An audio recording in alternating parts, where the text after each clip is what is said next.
Gracias por seguir con nosotros y nos acompaña Rubén Bichara, vicepresidente ejecutivo de la Corporación Dominicana de Empresas Eléctricas Estatales. Yo creo que si yo le digo Rubén Jiménez Bichara, no me lo van a conocer, que es el nombre por el que debiéramos llamarlo.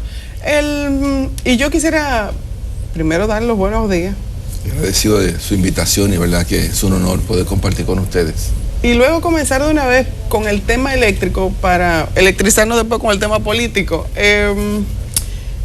¿Qué tipo, para hablar sobre Punta Catalina, que es un tema que en el día de ayer cuando me preguntaron que quién venía, yo le dije que era usted.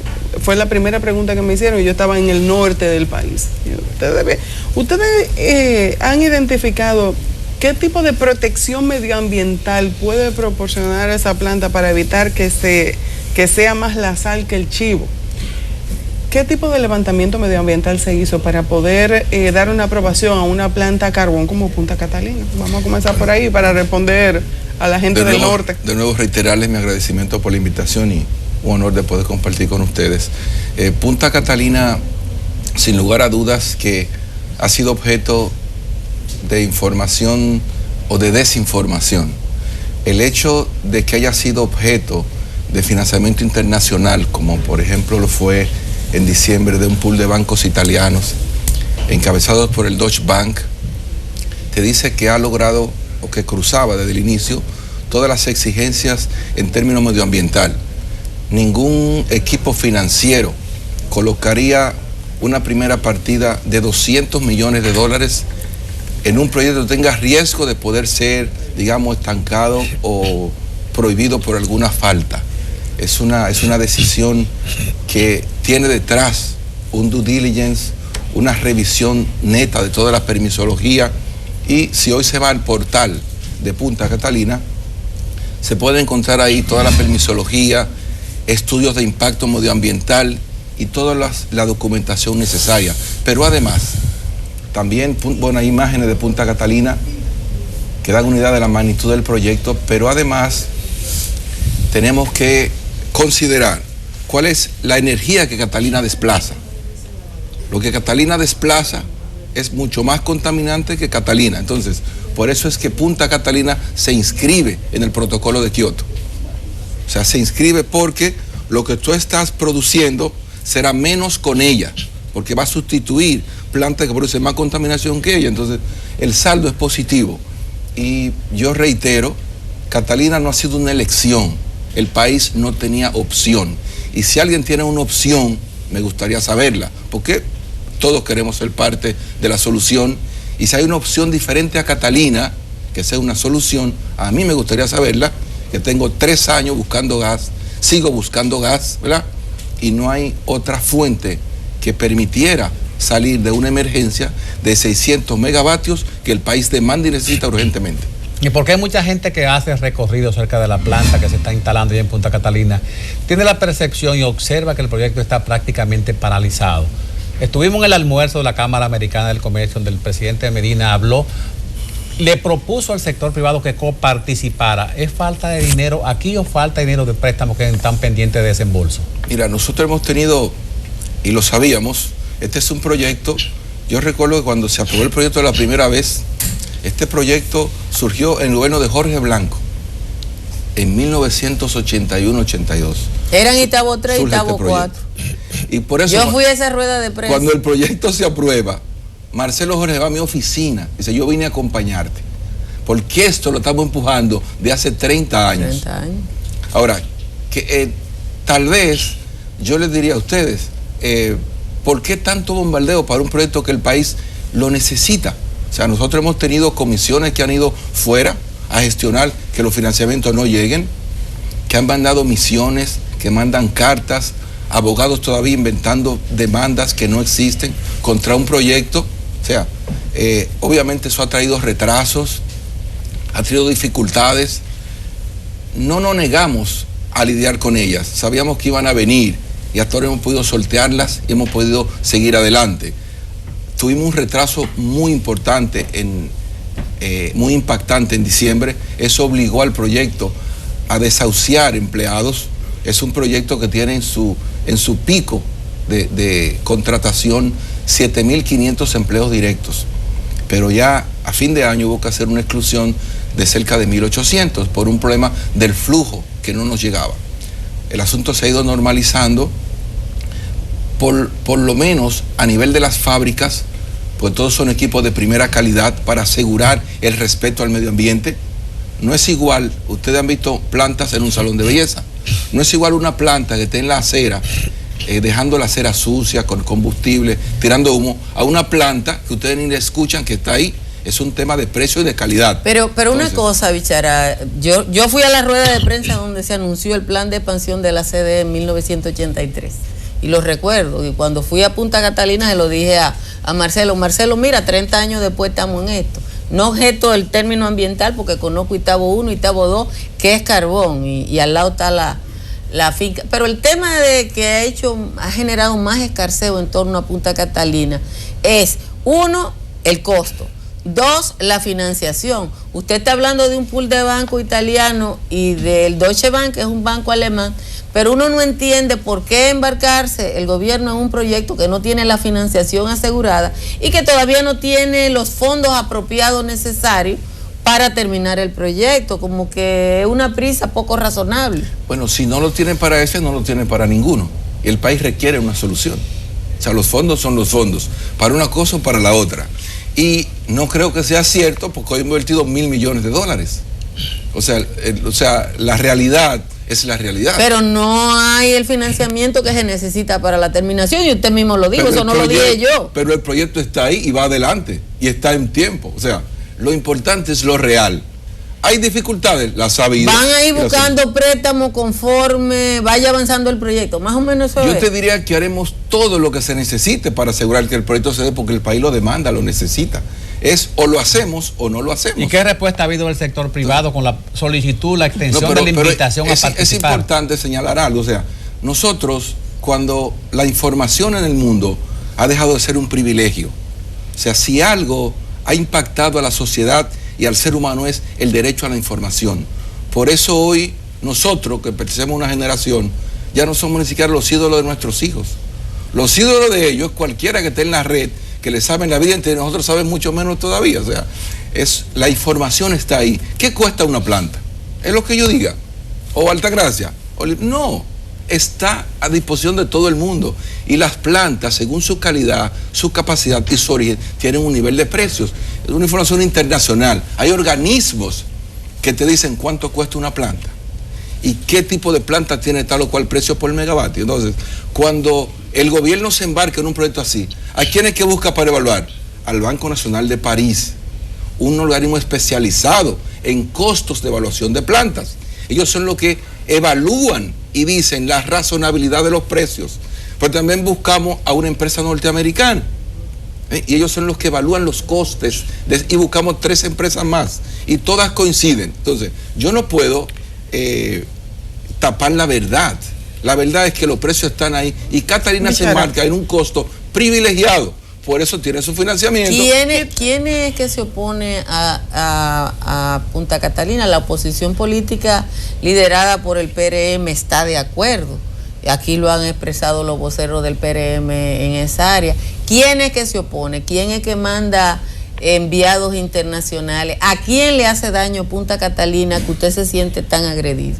Mira, Punta Catalina, yo diría que no me siento yo agredido. Cuando ¿o el proyecto? Se hacen 3 estudios de previsión de demanda en el país. Esos estudios de previsión de demanda tienen una conclusión. ¿Cuál es? Que el país demanda en forma urgente la instalación de 600 megavatios, porque la demanda crece 125 megavatios por año. En el primer debate sobre Catalina, yo estaba aquí, me trajeron acá como una opinión favorable, y la persona que vino mencionó que por qué no hacíamos la planta gas. Todavía se está demandando que sea gas, pero ¿dónde está el gas? Si aquí hay en el este 1000 megavatios que esperan gas y nunca lo han podido encontrar para funcionar con gas. O sea, no es lo que yo desee ni la posibilidad de hacerlo. Entonces, cuando esos estudios dicen que hay que hacer 600 megas, salimos a buscar gas. Yo fui a Washington 4 ocasiones buscando gas natural licuado. ¿Por qué en gas el proyecto se hace en 2 años y medio? El carbón te dura 4 o 5 años para hacerlo. Pero es que no había otra opción que esa.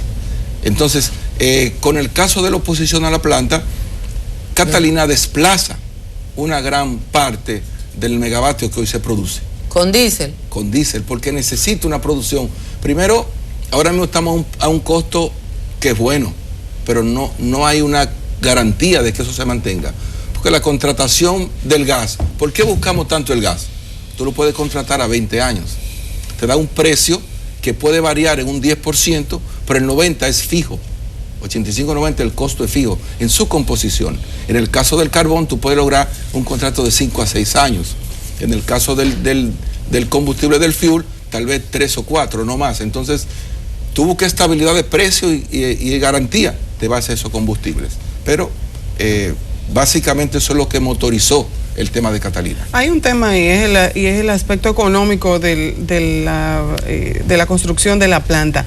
¿Tienen ya un precio final o un costo final en el que vaya a salir esta planta, que los dominicanos podamos saber específicamente cuánto es? Porque al parecer el hecho de no haber tenido una financiación clara desde el principio ha encarecido bastante el proyecto. No, mira, la financiación estuvo clara desde el principio. O sea, nunca ha habido dudas. ¿Cuál es la financiación? Tú tenías 750 millones del Exim Bank de Estados Unidos. O sea, ellos iban a financiar los equipos que ellos mismos producen.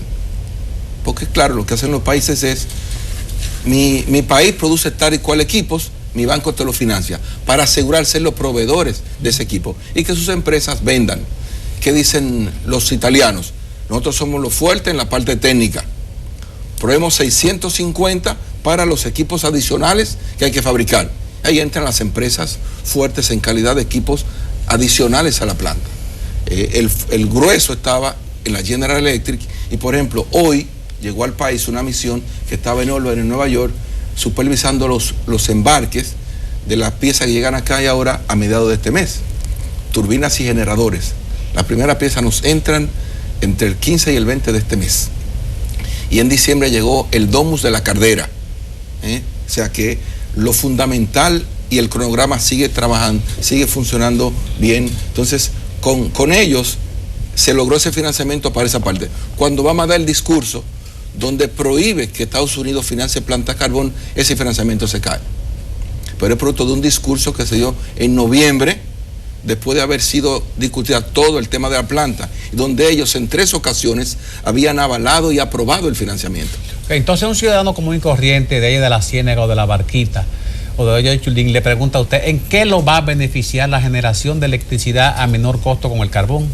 Mira, justamente nosotros hemos dicho que hay una máxima fundamental, que es que para que un producto sea barate, tiene que existir en abundancia.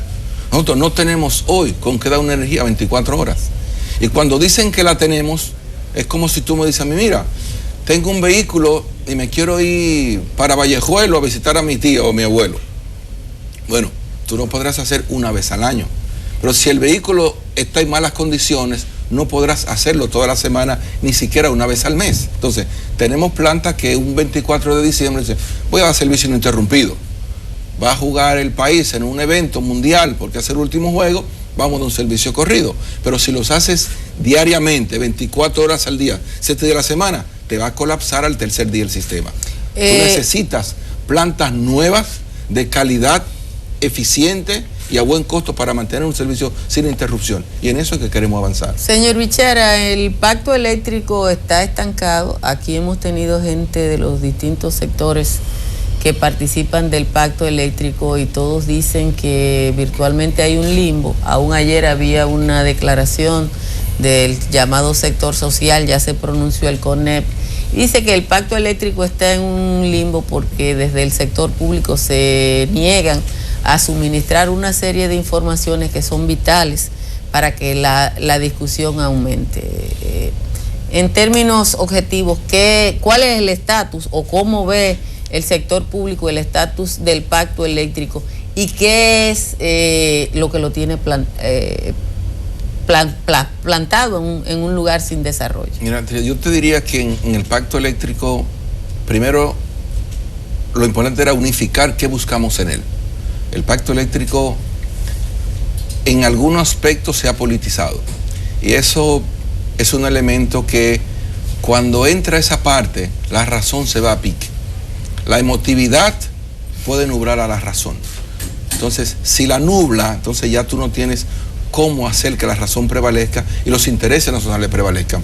Para mí el pacto es y debe ser un escenario para blindar las soluciones del problema eléctrico en la República Dominicana. ¿Qué es lo que nos garantiza que el problema se solucione? No ir a buscar intereses particulares o a defender o a hacer negocios. El pacto en el sector eléctrico, cualquier proyecto es de largo plazo. Lo único de corto plazo es el inicio. O sea, todo lo que tú puedes iniciar de una vez. Ahora, terminarlo te lleva un tiempo. La gente del CONEP está defendiendo intereses particulares o intereses políticos, la gente del sector social. Yo diría que el CONEP es muy amplio, igual el sector social. Tú tienes activistas políticos ahí que te enalbolan temas que no son propios del pacto. Entonces, ¿qué es lo que requiere el sistema eléctrico nacional? Primero, ampliación y modificación de la matriz. ¿Cómo vamos a ampliar el producto que queremos todos tener? Sin ese producto no hay solución posible. ¿Cómo se soluciona el tema eléctrico? Si no tenemos energía, no hay políticas que valgan, porque lo que quiero es un servicio 24 horas en mi casa a buen precio. Entonces, si no tengo la energía, ni tengo cómo producirla, no hay ninguna solución que valga la pena. Por eso yo he dicho, el cabezote de este furgón es la generación. Con generación suficiente y eficiente arranca la solución. Pero sin esa energía disponible para distribuir, no hay política. ¿Se oponen sectores del sector empresarial a que aumente la oferta de generación? Bueno, yo te diría que si tú tienes un negocio y van a instalar uno que te va a retar a ti a modificarte, a ampliarte, a aumentar tu calidad y capacidad, obviamente que te resientes. Mientras tú puedas dilatar el que entre un negocio nuevo, tú estás cómoda. ¿Por qué nosotros no tenemos aquí la generación que queremos? Porque los generadores se acomodaron a 20 años de contrato. Si tú tienes un contrato por 20 años, donde yo debo comprarte esa energía, llueve, truene o ventee, tú no tienes necesidad de ampliar ni de modificarte. ¿Cómo llegamos al día de hoy sin un suministro de gas estable para el país, que nos dé para todos? Porque tampoco había esa necesidad. Yo estaba contratado por 20 años y no tenía que apurarme por nada. El final de los acuerdos de París, arriba. El final de los acuerdos de París, ¿qué implica desde la perspectiva del gobierno? ¿Qué es lo que va a hacer el gobierno? Mira, yo te diría que nosotros tenemos un gran reto ahí. Primero, asegurar una nueva contratación en las mejores condiciones. ¿Cuál fue la gran debilidad de los acuerdos de Madrid? Que hubo la posibilidad de una sobreindexación exagerada de combustibles. ¿Qué significa eso? Que contrario a cualquier empresa en el mundo, que si los costos suben, su beneficio bajan, aquí fue totalmente al revés. Cuando los costos suben, ellos mucho más ganan. Entonces, les convenía que el petróleo estuviese en las nubes, porque podían ganar mucho más, podrían marginar mucho más con los beneficios. Entonces, es la debilidad que hay que salvar. Hemos iniciado un proceso hace 5 meses de licitación. Tenemos un ligero retraso de 2 meses. Eso nos pone en una tablita, digamos, de riesgo, porque necesitamos que empalme con el vencimiento del contrato, que son entre julio y agosto de este año. Pero la nueva contratación va a incluir un contrato en el cuerpo de las bases de licitación. Sí. No es que yo voy a llegar ahí y me voy a sentar a negociar, no. Usted ganó con estas bases y estas son las que prevalecen. Bichara, eso es lo que estamos logrando, queremos lograr. Tenemos que dar la pausa, pero uno de los temas que hablan las personas que están dentro o que están negociando un pacto eléctrico es que no se les suministran las informaciones que ellos están requiriendo. ¿Qué es lo que no le han entregado a la CDE? Tenemos que hacer una pausa y volvemos con eso para después pasar al tema político. No se muevan.